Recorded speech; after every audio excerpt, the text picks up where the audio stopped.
ചില സാധനങ്ങൾ ഉണ്ടാക്കുമ്പോൾ നമ്മുടെ മനസ്സിന് ഭയങ്കര സന്തോഷമാണല്ലേ. എനിക്കതുപോലെ സന്തോഷം കിട്ടിയൊരു ഐറ്റമാണ് ഇതാ ഈ കാണുന്നത് കേട്ടോ, നമ്മുടെ ട്യുലിപ്സ്. ഓൾറെഡി എനിക്ക് ട്യുലിപ്സ് ഫ്ലവർ ഭയങ്കര ഇഷ്ടമാണ്. അതെന്താണെന്ന് എനിക്ക് അറിഞ്ഞൂടാ, അത് കാണുമ്പോൾ തന്നെ മൈൻഡൊക്കെ ഒരു പീസ്ഫുള്ളായിട്ടുള്ള കാമായിട്ടിരിക്കുന്ന പോലെ തോന്നും കേട്ടോ. പിന്നെ കഴിഞ്ഞ ദിവസം നമ്മൾ പിസ്താഷ്യലിൻ്റെ ഒരു ഇതേപോലെ ട്യുലിപ്സ് ഉണ്ടാക്കിയിരുന്നു. പക്ഷേ അതിനോട് ചോദിച്ചാൽ അതിനെക്കാട്ടിലും എനിക്ക് ഇഷ്ടപ്പെട്ടതാണ്. നല്ലോണം ഇഷ്ടപ്പെട്ടു, കാരണം ഞാൻ വിചാരിച്ചതിനേക്കാളും നല്ല റിസൾട്ട് കിട്ടി.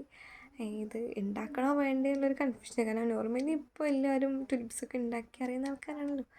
പക്ഷേ ഞാൻ ഉണ്ടാക്കുന്നത് നിങ്ങൾക്ക് കാണിച്ചു തരാമെന്ന് വെച്ചിട്ടാണ് വീഡിയോ ആയിട്ട് ഇടുന്നത്, വേറെ ഒന്നുമല്ല.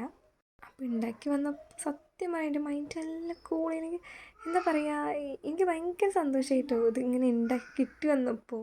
എങ്ങനെ അത് എക്സ്പ്രസ് ചെയ്ത് പറയാമെന്ന് എനിക്ക് അറിഞ്ഞൂടാ. എന്തായാലും അങ്ങനെ പിന്നെ നമ്മൾ അതിൻ്റെ ഇലയും തണ്ടൊക്കെ വെച്ച് കൊടുത്ത് കഴിഞ്ഞപ്പോഴോ സംഭവം നല്ല സെറ്റായി കിട്ടിയിട്ടുണ്ട് കേട്ടോ. നല്ല രസമല്ലേ. അപ്പോൾ നിങ്ങൾക്ക് എങ്ങനെ ഇഷ്ടമായെങ്കിൽ ഒന്ന് കമൻറ്റ് ചെയ്യണം. പിന്നെ അത് അവിടെ കാണുന്ന സബ്സ്ക്രൈബ് ബട്ടൺ ഞെക്കാൻ മറക്കണം.